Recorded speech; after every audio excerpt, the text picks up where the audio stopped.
Assalamualaikum warahmatullahi wabarakatuh. Apa kabar anak-anak ibu guru semua? Semoga dalam keadaan sehat walafiat ya. Hari ini materi kita tentang bacaan istighfar. Sebelum kita memulai pembelajaran, mari sama-sama kita baca basmalah terlebih dahulu. Kita memohon kepada Allah agar pembelajaran kita hari ini Allah berikan kemudahan. Bismillahirrahmanirrahim. Materi kita adalah tentang kalimat thayyibah astagfirullahaladzim. Kalimat thayyibah yang akan kita bahas yaitu tentang dari pengertiannya, bagaimana membiasakannya, lalu apa manfaatnya dan juga apa hikmahnya. Tahukah kamu apa itu kalimat thayyibah?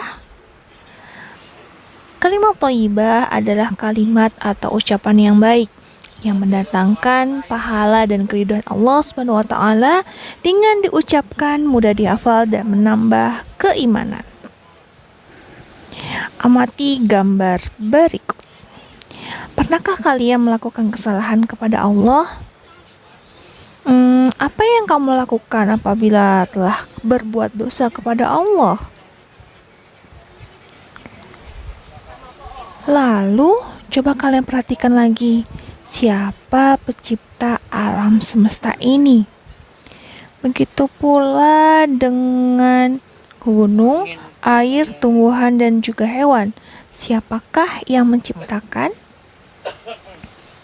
Tentu saja semua ciptaan Allah Subhanahu wa taala. Maka jika kita melakukan kesalahan dan dosa kepada Allah, wajib bertaubat dengan banyak-banyak mengucapkan istighfar.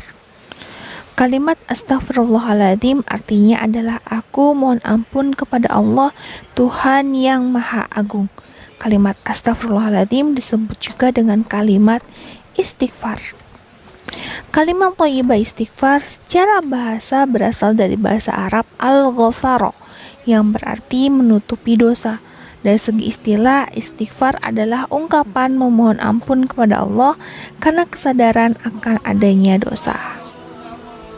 Dasar perintah membaca istighfar. Dan barang siapa yang berbuat kejahatan dan menganiaya dirinya, kemudian dia memohon ampun kepada Allah, niscaya dia mendapati Allah Maha Pengampun lagi Maha Penyayang.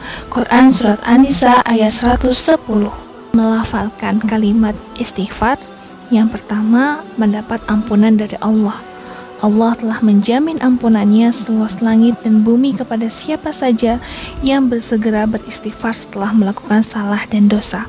Yang kedua, melapangkan rezeki dan menambah keberkahan. Rasulullah SAW bersabda, barang siapa yang melazimkan dirinya selalu beristighfar kepada Allah, maka Allah mudahkan saat sulit, gembirakan saat sedih, dan Allah beri rezeki dari jalan yang tidak pernah ia duga. Yang ketiga, mendatangkan rahmat Allah. Beristighfar kepada Allah, kemudian menyertakan dengan amal, dan amal merupakan sebab mendatangkan rahmat Allah. Yang keempat, menghilangkan azab.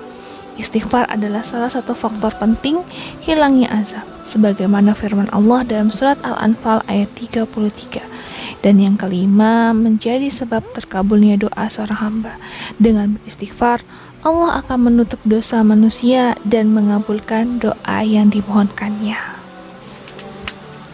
Lalu, kapan membiasakan melafalkan kalimat istighfar atau kalimat astagfirullahaladzim? Yang pertama, dibaca saat sholat. Rasulullah menganjurkan agar ketika ruku, sujud, dan duduk di antara dua sujud membaca istighfar.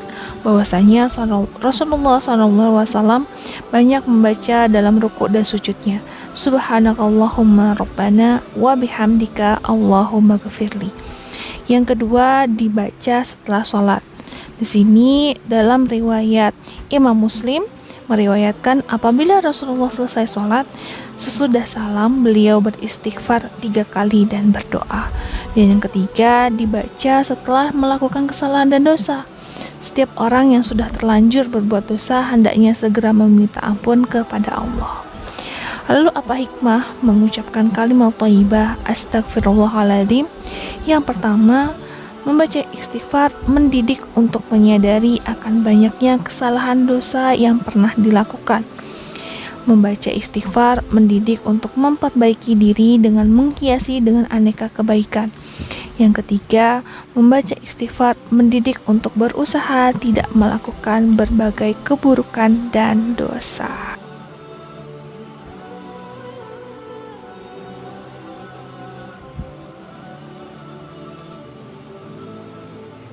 Diceritakan pada suatu riwayat, Nabi Muhammad SAW selalu membaca istighfar sebanyak 100 kali dalam sehari.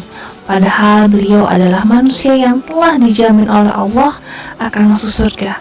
Semua dosa-dosanya telah diampuni. Bagaimana dengan kamu? Apakah kamu sudah mengamalkannya?